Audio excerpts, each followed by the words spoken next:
ಎಲ್ಲರೂ ಇಷ್ಟು ದಿನ ರನ್ನಿಂಗ್ ಪ್ರಾಕ್ಟೀಸ್ ಮಾಡಿದ್ರಿ, ಹೌದಲ್ಲ? ಮಾಡಿದ್ರಾ? ಯಾವ್ಯಾವ ಟೆಕ್ನಿಕ್ ಅಂತ ಗೊತ್ತಿಲ್ಲ ನಿಮಗೆ, ಹಾಗೆ ಸುಮ್ಮನೆ ಓಡೋದು, 4 ರೌಂಡ್ ಕಂಪ್ಲೀಟ್ ಮಾಡ್ಬೇಕಂತ ಓಡ್ತೀರಿ, ಹೌದಲ್ಲ? ಕೆಲವೊಂದು ಟೆಕ್ನಿಕ್ ಯೂಸ್ ಮಾಡಬೇಕು, ಹೌದಾ? ಮೊದಲನೇದಾಗಿ ಏನು ಮಾಡಬೇಕಂದ್ರೆ, ನಿಮ್ಮ ಫಸ್ಟ್ ರನ್ನಿಂಗ್ ಓಡುವಾಗ 4 ರೌಂಡ್ ಇರುತ್ತೆ, ಹೌದಲ್ಲ? ಎಷ್ಟು ರೌಂಡ್ ಇರುತ್ತೆ? 800 ಮೀಟರ್ ಇರುತ್ತೆ, 1400 ಮೀಟರ್ ರನ್ನಿಂಗ್ ಇರುತ್ತಲ್ಲ? ಹಂಗೆ ಓಡ್ತೀರಿ. ಯಾರು ಅಬ್ಸರ್ವ್ ಮಾಡಿದ್ದೀರಾ? ಕೆಲವೊಂದು ರೂಲ್ಸ್ ಆ್ಯಂಡ್ ರೆಗ್ಯುಲೇಷನ್ ಇದೆ, ತಂತ್ರನೂ ಇದೆ, ಅದನ್ನ ಫಾಲೋ ಮಾಡಬೇಕು ಡೈಲಿ. ಹಾಗೆ ಸುಮ್ಮನೆ ರನ್ನಿಂಗ್ ಓಡೋದು, ಹಾಗೆ ಬರೋದು, 4 ರೌಂಡ್ ಕಂಪ್ಲೀಟ್ ಮಾಡೋದು ಅಷ್ಟೇ. ಟೈಮ್ ಇದೆಯಾ ಇಲ್ವಾ? ಟೈಮ್ ಇದೆಯಾ? ಫಸ್ಟೇ ನೋಡಿ 5:30 ಇದೆ ಫಸ್ಟ್ ಬ್ಯಾಚ್, ಗೊತ್ತಾಯ್ತಾ? 2ನೇ ರೌಂಡು 5:40 ಇದೆ ಆರ್ಮಿಗೆ. ಮಿನಿಮಮ್ 16 ಮೀಟರ್ ಇದೆ, ಹೌದಲ್ಲ? ಹೌದಲ್ಲ? ಹೌದಾ?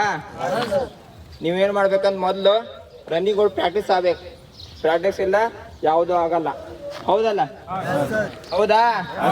ಪ್ರಾಕ್ಟೀಸ್ಗೆ ಮೊದಲು 1 ತಿಂಗಳು, 2 ತಿಂಗಳು, 3 ತಿಂಗಳು ಪ್ರಾಕ್ಟೀಸ್ ಮಾಡಬೇಕು. ಅದರದಂಥ ಪೂರ್ವ ಸಿದ್ಧತೆ ಮಾಡ್ಕೋಬೇಕು. ಮಾಡ್ಕೊಂಡಿರಾ ಎಲ್ಲರೂ? ನಿಮ್ಮ ಟೈಮ್ ಗೊತ್ತಿದೆ ನಿಮಗೆ. ಏನು ಮಾಡ್ಬೇಕಂದ್ರೆ ಮೊದಲು ಪೂರ್ವ ಸಿದ್ಧತೆ ಮಾಡ್ಕೋಬೇಕು.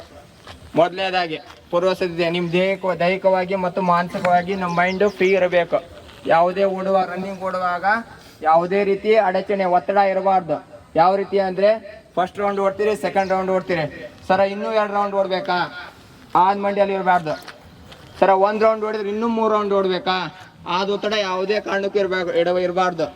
ಮೊದಲು ಸ್ಟಾರ್ಟಿಂಗಿಂದ ಎಂಡ್ವರೆಗೂ ಅದೇ ಗೋಲ್ ಲೈನು, ಅದೇ ನಿಮ್ಗೆ ರೀಚ್ ಆಗಬೇಕು. ಫಸ್ಟಿಗೆ ಸ್ಟಾರ್ಟ್ ಮಾಡಿದರೆ ಅದೇ ಗೋಲ್ ಲೈನ್ ಆಗಬೇಕು ನಿಮ್ಮದು. ಸ್ಟಾರ್ಟಿಂಗ್ ಯಾವುದಿದೆ ಅದೇ ಗೋಲ್ ಲೈನ್. 4 ರೌಂಡ್ ಇರಲಿ, 5 ರೌಂಡ್ ಇರಲಿ, ಫಸ್ಟಿಗೆ ಸ್ಟಾರ್ಟ್ ಮಾಡಿದರೆ ಅದೇ ಗೋಲ್ ಆಗಬೇಕು ನಿಮ್ಮದು. ಎರಡನೇದ್ದು ಏನು ಮಾಡ್ತೀರಿ ನೀವು? ಟ್ರ್ಯಾಕ್ ಕಡೆ ಗಮನ ಇರಬೇಕು. ಯಾವತ್ತು ಟ್ರ್ಯಾಕ್ ನಿಮ್ಮ ಮೈದಾನ ಇದೆ ಅಂದರೆ ಸ್ಟ್ರೈಟಾಗೆ ನೋಡಬೇಕು. ಆ ಮೈದಾನ ಫಸ್ಟಿಂಗ್ ಸ್ಟಾರ್ಟ್ ಆದರೆ ಮೈದಾನ ಕಡೆ ಮುಂದೆನೇ ನೋಡಬೇಕು.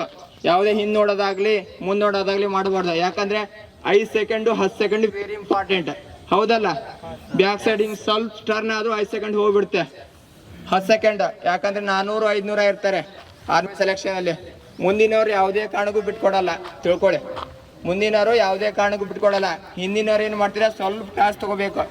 ಸ್ವಲ್ಪ ಅಂದರೆ ಹಿಂಗೆ ಎಡ್ಜಿಗೆ, ಲೈನಿಂದ ಎಡ್ಜಿಂದ ಕರೆಕ್ಟ್ ಈ ಎಡ್ಜಿಗೆ ಬರಬೇಕು. ಯಾಕಂದರೆ ತಳ್ಳೋದು ಪುಷೋದು ಗ್ಯಾರಂಟಿ ಮಾಡ್ತಾರೆ ಅಲ್ಲಿ, ಗೊತ್ತಾಯ್ತಾ? ಯಾವುದೇ ಕಾರಣಕ್ಕೂ ಸ್ವಲ್ಪ ಲೈಟಾಗಿ ತೊಗೊಂಡು ಟರ್ನ್ ಆಗಿ ಫ್ರಂಟ್ ಲೈನ್, ಸೈಡ್ ಲೈನ್ಗೆ ಬರಬೇಕು. ಮತ್ತು ನೀವು ಕ್ರಾಸ್ ಇದೆಯಲ್ಲ, ಲೈನ್ ಹಾಕಿರ್ತಾರೆ ಮಾರ್ಕಿಂಗು, ಅದೇ ಲೈನಿಗೆ ಬಂದು ಓಡಬೇಕು. ಮತ್ತು ನೀವು ರನ್ನಿಂಗ್ ಓಡುವಾಗ ಏನು ಮಾಡ್ತೀರಾ? ಕೈ ಮುಷ್ಟಿಯಾಗಿ ಇಟ್ಕೊಂಡು ಓಡ್ತೀರಾ. ಮುಷ್ಟಿ ಅಂದರೆ ಕರೆಕ್ಟ್ ಬೀಗ ಇಟ್ಕೊಳ್ತೀರಾ. ಕೈ ಕಟ್ಕೊಂಡು ಓಡ್ತೀರಾ ನೀವು? ಕಾಲು ಕಟ್ಟಿದ್ರು ಓಡ್ತೀರಾ? ಓಡೋಕ್ಕಾಗಲ್ಲಲ್ವ? ಅದೇ ಯಾವ ಮುಷ್ಟಿ ಕಟ್ಟು ಓಡಬಾರ್ದು. ಯಾವಾಗೂ ಕೈ ಹಿಂದೆ ಮುಂದೆ ಆಗ್ತಾ ಇರಬೇಕು, ಗೊತ್ತಾಯ್ತಾ? ಹಿಂದೆ ಮುಂದೆ ಆದ ಸ್ಪೀಡ್ ಜಾಸ್ತಿ ಆಗುತ್ತೆ. ಮುಷ್ಟಿ ಕಟ್ಟು ಓಡಿದ್ರೆ ನಿಮ್ಮ ಬಾಡಿ ಫಿಟ್ ಆಗಿ ಹಿಡ್ಕೊಂಡು ಇರ್ತೀರಿ, ಲೂಸ್ ಇರಲ್ಲ. ಬಾಡಿ ಯಾವಾಗ ರಿಲ್ಯಾಕ್ಸ್ ಪೊಸಿಷನ್ ಇರಬೇಕು. ಓಕೆ, ಕ್ಲಿಯರಾ? ಮತ್ತು ನಿಮ್ಗೆ ಯಾವಾಗೂ ಮಾನಸಿಕವಾಗಿ ದೈನಿಕವಾಗಿ ಬಾಡಿ ಫಿಟ್ ಆಗಿ ಇಡಲೇಬೇಕು. ಯಾವುದೇ ಕಾರಣಕ್ಕೂ ಯಾವುದೇ ಒತ್ತಡ ಅಡಚಣೆ ಇರಲೇಬಾರ್ದು. ಓಕೆ. ಕರ್ನಾಟಕದಲ್ಲಿ ಯಶಸ್ವಿಯಾಗಿ 18ನೇ ವರ್ಷದಲ್ಲಿ ಮುನ್ನಡೆಯುತ್ತಿರುವ ಸಂಸ್ಥೆಯಿಂದ ಉಡುಪಿ ಮತ್ತು ಬೆಳಗಾವಿ ಆರ್ಮಿ ರ್ಯಾಲಿಯಲ್ಲಿ ಫಿಸಿಕಲ್ ಮತ್ತು ಮೆಡಿಕಲ್ ಫಿಟ್ ಆದ ಅಭ್ಯರ್ಥಿಗಳಿಗೆ ಲಿಖಿತ ಪರೀಕ್ಷೆ ತರಬೇತಿ ಕೊಡಲಾಗುವುದು.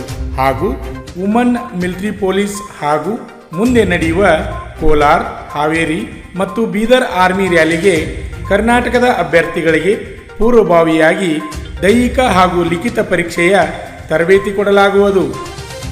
ಆರ್ಮಿ ಮತ್ತು ಪೊಲೀಸ್ ಹುದ್ದೆಗಳ ತರಬೇತಿಗೆ ಪ್ರವೇಶ ಪ್ರಾರಂಭವಾಗಿವೆ. ಹೆಚ್ಚಿನ ಮಾಹಿತಿಗಾಗಿ ಸಂಪರ್ಕಿಸಿ ಶ್ರೀ ಮಂಜುನಾಥ್ ಸೈನಿಕ ತರಬೇತಿ ಕೇಂದ್ರ, ಮೂಡಲಗಿ, ತಾಲೂಕು ಮೂಡಲಗಿ, ಜಿಲ್ಲೆ ಬೆಳಗಾವಿ, ರಾಜ್ಯ ಕರ್ನಾಟಕ.